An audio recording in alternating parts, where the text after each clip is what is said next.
మన రక్షకుడైన యేసుక్రీస్తు నామంలో అందరికీ వందనాలండి.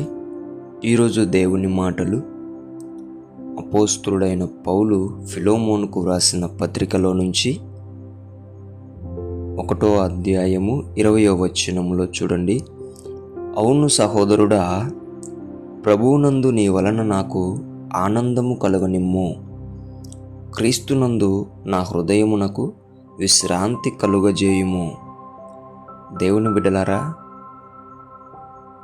పౌలు గారు తన తోటి సహోదరుల నుండి తిమోతి కానీ ఫిలోమోను కానీ ఏం కోరుకుంటున్నాడు అంటే వాళ్ళ నుంచి ఆనందాన్ని కోరుకుంటున్నాడు. అలాగుననే క్రీస్తునందు ఇంకా తప్పిపోరు, ఇంకా వీళ్ళ కోసం మనం ప్రయాసపడాల్సిన అవసరం లేదు. వీళ్ళు ఖచ్చితంగా మంచి గట్టి పిల్లర్లాగా తయారయ్యారు అని విశ్రాంతి వాళ్ళ నుంచి కోరుకుంటున్నాడు. అలాగుననే మనల నుంచి కూడా సేవకులు, తల్లిదండ్రులు, విశ్వాసులు, ఆత్మీయులు అందరూ కూడా మన నుంచి ఏం కోరుకుంటారంటే వీళ్ళ వలన నాకు ఆనందం కలగాలి అని కోరుకుంటారు.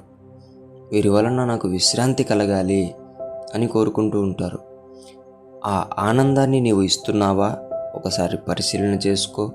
ఆ విశ్రాంతి నువ్వు కలగజేస్తున్నావా? ఒకసారి పరీక్షించుకో. ఖచ్చితంగా దేవుని బిడ్డలారా, మనమందరము కూడా దేవునిలో అంచెలంచెలుగా ఎదుగుతూ ఉండే కొద్దీ మన వలన సేవకులకు ఆనందం కలగాలి, తోటి విశ్వాసులకు, ఆత్మీయులకు, తల్లిదండ్రులకు, పెద్దలకు అందరికీ ఆనందం కలిగే విధముగా మనం ఉండాలి. అలాగుననే తోటి సేవకులకు మనం ఏముండాలి? విశ్రాంతినిచ్చేవారిగా.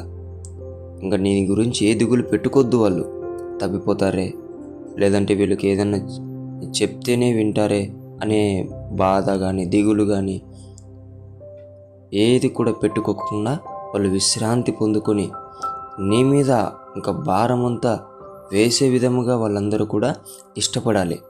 అటువంటి బిడ్డగా, అటువంటి సహోదరుడుగా, అటువంటి ఆత్మీయునిగా నీవు నీ సేవకులకు, నీ దేవునికి తయారవ్వాలని దేవుని పేట మనవి చేసుకుంటున్నాను.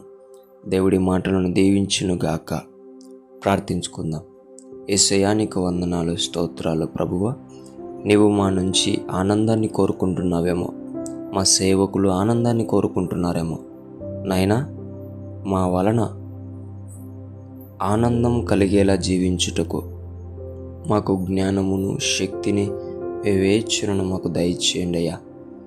అలాగుననే మా వలన విశ్రాంతి కోరుకుంటున్నారేమో తండ్రి, వారందరికీ క్రీస్తునందు విశ్రాంతిని ఇచ్చే విధముగా మేము ప్రవర్తించుటకు, బాధ్యతలు తీసుకొనుటకు మాకు సహాయము చేయమని యేసు నామములో ప్రార్థిస్తున్నాం తండ్రి.